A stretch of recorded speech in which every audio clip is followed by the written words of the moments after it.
When disaster strikes, whether it's fire, flood, or storm damage, having a trusted team to help restore your home or business can make all the difference. And for nearly 4 decades, Werner Restoration Services has been that team for families across the Quad Cities and beyond. Joining me now is President of Werner Restoration Services, Brent Werner. Brent, welcome to the show. Thanks for having me. Thank you for being here today. As we just mentioned, Werner Restoration Services has been serving the Quad Cities for what, nearly 40 years now. So tell us a little bit about how it all got started many decades ago. Yeah, absolutely. It's kind of a fun story. Yeah. Dad started back in 1988 out of our garage on 10th Street in Silvis. Wow. So very, very humble beginnings for us. Yeah. And just little by little, employee after employee and truck after truck, we've grown into what we are today, servicing the Quad Cities. Yes, I think I was reading somewhere, reading about the history of Werner, that you started with like one truck and you were going on calls that way, and now it's grown into what it is today, which is amazing, still family owned.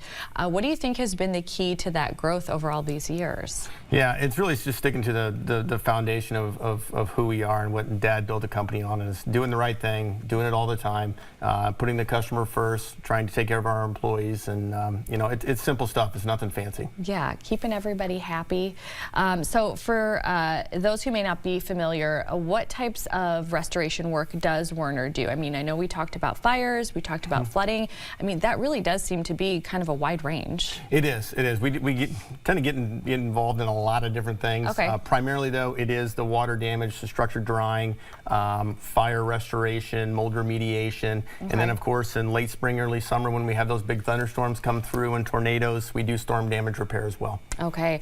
So on the screen right now are some photos that you all provided us, and everybody knows I absolutely love these because they're before and after photos, so you can really see. I mean, look at that situation. Obviously involved in some type of a fire. I can't even tell what kind of a room that is until you see the after photo, and it looks like nothing ever happened.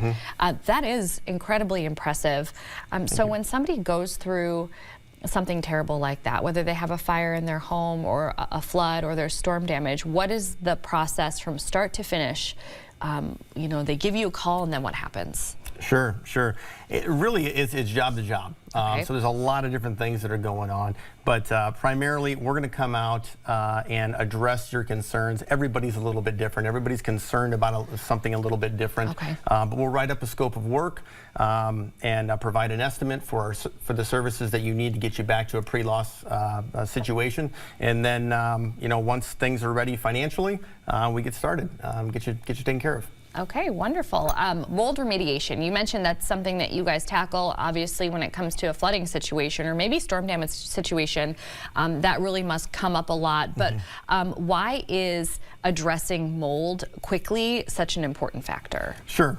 So just because something gets wet doesn't mean that it's going to end up in a moldy situation. Sure. Where mold occurs is when you've got your building materials that become saturated from those summer storms or whatever, and then they sit unaddressed. Okay. For more than, typically it's about that 72-hour window when you really need to act. You need to get that dried out quickly, otherwise that's what leads to the mold growth. Okay.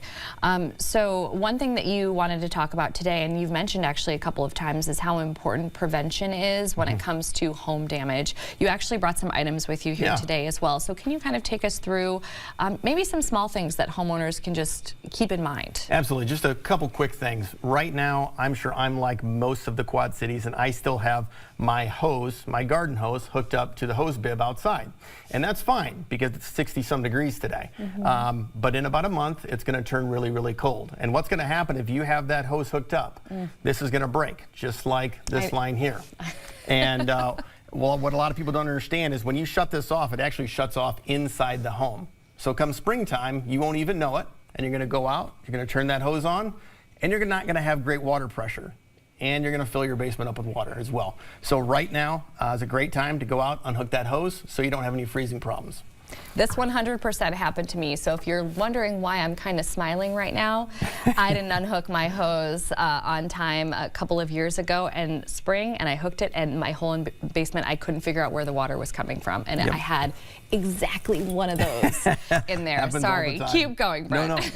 No, that's why we're talking about it. And then really the same type of concept here. I brought a number of different hoses. So washer and dryer. Right? So you hook up your brand new washer, and then you use it for the first time, right? And then you go back after you do the first load of laundry and you shut the water off, right? Yeah. Nobody does that. Okay. Okay? Yeah. What happens is this hose is under pressure 24/7, 365, and eventually it's going to break, okay? Cheap hose oftentimes comes with the washer.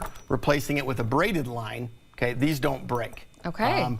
And so same type of thing for your washer, your ice maker line. Invest in the good stuff, the braided lines, they last forever. I love that, and I love that you came on the show and you talked about this, because I think obviously people are looking for solutions to their problems after disaster strikes, but it's great to have somebody to give us these prevention tips as well. Werner Restoration Services is located in Kelowna, Illinois. We've got the address, the phone number on your screen right now. If you want to learn more about services or even job opportunities, because they are hiring, visit them on the web at wernerrestorationinc.com. Brent, thank you so much. We appreciate you being here today. Thank you. Yes, appreciate it. Thank you. This is great.